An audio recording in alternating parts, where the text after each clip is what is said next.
এই শোনো, এই মাসের বাড়ির ইএমআইটা তুমি দিয়ে দিও কেমন? কেন? আমি কেন দিব? এটা তোমার কাজ, তুমি দিবে। আসলে হয়েছে কি, এই মাসে আমার হাতটা একটু টানাটানি পড়ে গেছে। এই মাসটা তুমি একটু ইএমআইটা দিয়ে দাও। আগামী 2 মাস পর আমার গাড়ির ইএমআই শেষ হয়ে যাবে, তারপর সমস্ত খরচ আমি বহন করবো কেমন? আচ্ছা, তুমি আমাকে একটা কথা বলো তো, আমার যদি সবকিছুই করতে হয়, তোমাকে আমার কিসের প্রয়োজন? একটা মেয়ের যদি সবকিছু একাই করতে হয়, তাহলে পুরুষের কি প্রয়োজন? সে তো একাই থাকতে পারে। তুমি যা বলছো বুঝে শুনে বলছো তো, মানে ভেবে চিন্তে বলছো তো? হ্যাঁ, আমি চিন্তা ভাবনা করেই বলছি। আমি নিজের ইনকাম করে নিজের খরচ নিজেই চালাই। আর যদি তোমার খরচ আমারই চালাতে হয়, তাহলে তোমাকে কি দরকার? ও আচ্ছা, এই ব্যাপার। একটা কথা পরিষ্কার করে বলো তো আমাকে, তুমি চাকরি করছো গত 1 বছর ধরে, ইনকাম করেছো প্রায় 9 থেকে 10 লাখ টাকার উপরে। আমার সংসারের পেছনে কত টাকা খরচ করেছো? আর এসব ছোটখাটো বিষয় কি আমি মনে রাখবো নাকি? তোমার মনে নেই? আমি মনে করিয়ে দিচ্ছি। তুমি কি এই সংসারের মানে এই বাড়ির ইএমআই দাও, বাচ্চাদের স্কুল ফিস দাও, বাজার করো, নাকি কাজের লোকদের বেতন দাও? কোনটা করো? আমি কেন এসব কাজ করব? এই কাজটা তোমার, তুমি করবে, আমি কেন করব? আচ্ছা, এটাও আমার কাজ। কেন? কারণ তুমি প্রোভাইডার, পরিবারের রক্ষক, তুমি পুরুষ। আমি প্রোভাইডার, আমি পুরুষ। তাহলে তোমার ভাষাতেই আমি তোমাকে জবাব দিচ্ছি। যখন তুমি এই সংসারের জন্য একটা টাকা খরচ করো না, তুমি না পারো বাসন মাজতে, না পারো কাপড় চোপড় ধুতে, ইনফ্যাক্ট তুমি আমাকে এক গ্লাস পানি পর্যন্ত খাওয়াও না, যখন পুরুষ হয়ে সব কাজ আমারই করতে হয়, তাহলে তোমার কি প্রয়োজন? তোমার যেহেতু আমাকে প্রয়োজনই না, তাহলে অবশ্যই আমাকে ছেড়ে কোথাও না কোথাও তোমার থাকতে হবে, তাই না?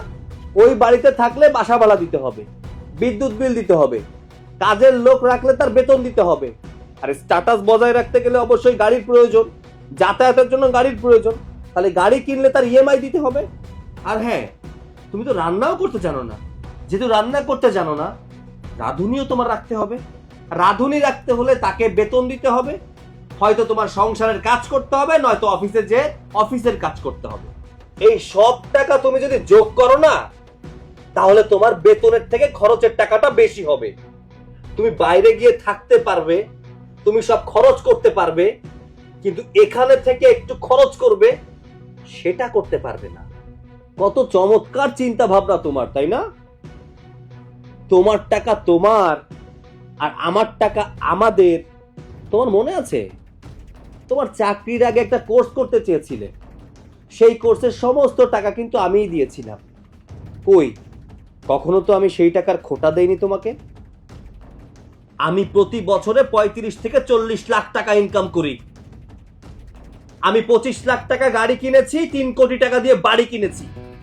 কেন কিনেছি? আমার থাকার জন্য না আমাদের থাকার জন্য? আমাদের সুখের সংসারের জন্য এই সব কিছু করেছি। আমি যদি এই সব কিছু না করতাম, তাহলে এই টাকা দিয়ে সারা জীবন বসে আমি খেতে পারতাম, ইচ্ছা মতো ঘুরতে পারতাম, 10টা নারী নিয়ে থাকতেও পারতাম।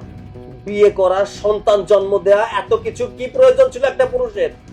যুগ যুগ ধরে এসব করে আসছে একটা পুরুষ, কখনো তো বলেনি যে তার নারীর প্রয়োজন নেই। আর সামান্য কয়টা টাকা ইনকাম করে বলা শুরু করে দিয়েছো, তোমাকে আমার কি প্রয়োজন?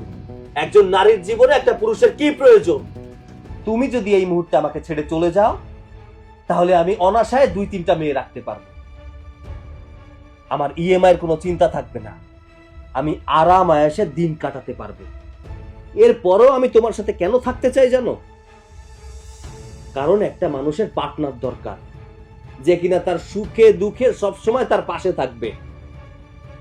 এই কথা তুমি বুঝবে না, কারণ তোমার ভেতরে অর্থের অহংকারটা চলে এসেছে। আর হ্যাঁ, এটাই আমার শেষ কথা। তুমি আমার সাথে থাকবে কি থাকবে না সেটা তোমার ব্যাপার, এতে আমার কিচ্ছু যায় আসে না। যদি আমার সাথে থাকো, তাহলে সমানভাবে টাকা দিতে হবে। এবার ভেবে দেখো তুমি কি করবে। আপু, তোমাদের সব কথা আমি পাশের রুম থেকে শুনেছি। আসলে আমি সত্যি তোমাকে নিয়ে লজ্জিত। আজকে দুলাভাই বিপদে পড়েছে, তার জন্য তুমি তার অস্তিত্ব নিয়ে প্রশ্ন তুলবে? দেখ তুই, জয়, তুই চুপ থাক। তুই এসব বিষয় বুঝবি না। আমি টাকা কামাই ঠিকই, তার মানে এটা না যে ওর দায়িত্ব আমি নিব। আপু, তুমি রোজগার করা শিখেছো এটা ঠিকই, কিন্তু আমার কাছে মনে হয় তুমি সংসারটা শেখোনি। আজকে দুলাভাই বিপদে পড়েছে, আমি যতটুকু জানি তোমাদের বাড়ি গাড়ির যে 3 কোটি টাকার EMI সেটা ঠিক মতনই দুলাভাই এতদিন দিয়ে এসেছে। আর আজ কোনো কারণে দুলাভাই বিপদে পড়েছে, তার জন্য তুমি তাকে অবহেলা করছো, তিরস্কার করছো। আর তুমি এখন বলছো যে ওনাকে তোমার কোনো কারণে প্রয়োজন নেই।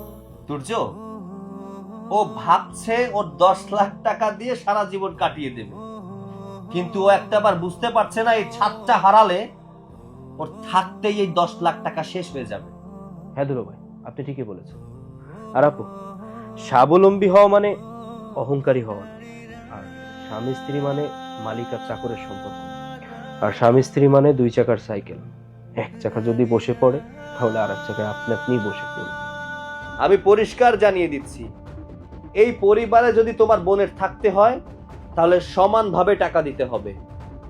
তোমার চাকরির জন্য আমার টাকা যদি তোমার অধিকার হয়, তাহলে এই সংসার চালানোর জন্য তোমার টাকা এই সংসারের প্রাপ্য।